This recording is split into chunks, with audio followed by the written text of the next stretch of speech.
Chapter 1 real number CBSE वालों के लिए कुछ इंपॉर्टेंस दे रहे हैं जो जिससे कि बहुत सारे एमसीक्यूज आपको देखने को मिलेंगे नहीं, ऑलरेडी आएंगे। +1 +-1 divides every non zero integer. उसके बाद 0 does not divide any integer.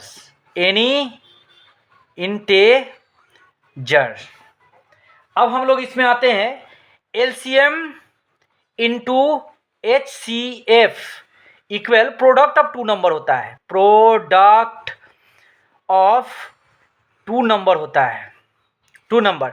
लेकिन आप ऐसे भी इसको शॉर्ट फॉर्म में लिख सकते हैं LCM into HCF equal to A into B।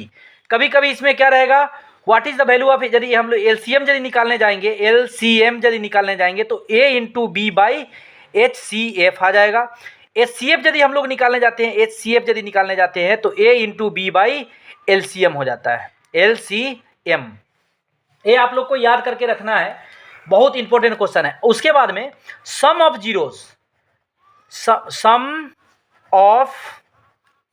Zeros equals to alpha plus beta equals to -B by A होता है। तो -B बाई A क्या होता है, हम आपको ये भी समझा रहे हैं। एक क्वाड्रेटिक पोलिनोमियल लीजिए आप, ax² plus bx plus c। अब इसमें a जो है और ये b का वैल्यू यहाँ है और ये c जो होता है कांस्टेंट टर्म होता है, इसको हम लोग कहते हैं कांस्टेंट टर्म कहते हैं। ये b का वैल्यू है, a का वैल्यू है, तो a जो है b -B बाई a हो गया। अब प्रोडक्ट ऑफ जीरो होता है, प्रोडक्ट ऑफ जीरोस ये होता है alpha into beta equals to C by A। तो C क्या हो गया, ये हो गया कांस्टेंट टर्म। इसको एक और फार्मूला होता है जो मैं नहीं लिख रहा हूं, लेकिन फिर भी मैं आप लोगों को यहाँ दिखा रहा हूं। -B का मतलब हो गया, ये हो गया कोफिशिएंट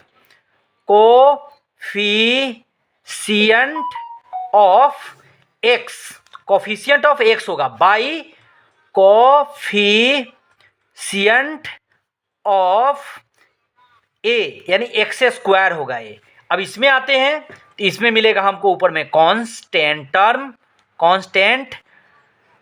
टर्म बाई ए जो आ गया ये हो जाएगा आपको कोफिशिएंट ऑफ x²। ये हमारा जो होता है फर्स्ट रियल नंबर के लिए मस्ट इम्पोर्टेंट जो है, आपको MCQs इसी से ऑलरेडी रहेंगे। ये फर्स्ट चैप्टर के लिए है, इसका मैं इंपॉर्टेंस अभी नहीं, सिर्फ फार्मूला बेसिस और MCQs पर मैंने आज आप लोग को मैंने डिस्कशन किया है। अब हम लोग आते हैं, यदि कभी कभी आ जाते हैं, ये चैप्टर 2 में है, ये चैप्टर 2 का है आपको, चैप्टर 2 का हो गया आपको पोलिनोमियल, ये पोलिनोमियल्स के लिए आते हैं, जिसमें कभी कभी आपको ये भी देखने को मिल जाएंगे डिग्री ऑफ द पोलिनोमियल क्या होता है। डिग्री ऑफ पोलिनोमियल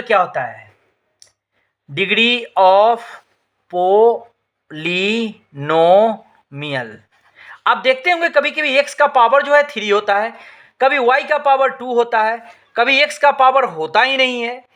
तो यहाँ जो ये पावर जो हो गया, यही हो गया हमारा पावर ऑफ डिग्री। इसको हम लोग डिनोट करेंगे n इक्वल्स टू 3, इसमें n इक्वल्स टू 2 आ गया, इसमें n इक्वल्स टू 1 आ गया। तो ये जो होता है आपको लाइनियर, इसको बोलते हैं लाइनियर पोलिनोमियल। बस चैप्टर 2 तक ही मैंने इंपॉर्टेंस दे रहा हूं। आप लोग प्लीज सब्सक्राइब, मस्ट है कि सब्सक्राइब करें ताकि मैं और इससे अच्छा से अच्छा ट्रिक्स मैं आप लोगों को दे सकूं। Thank you, all the best.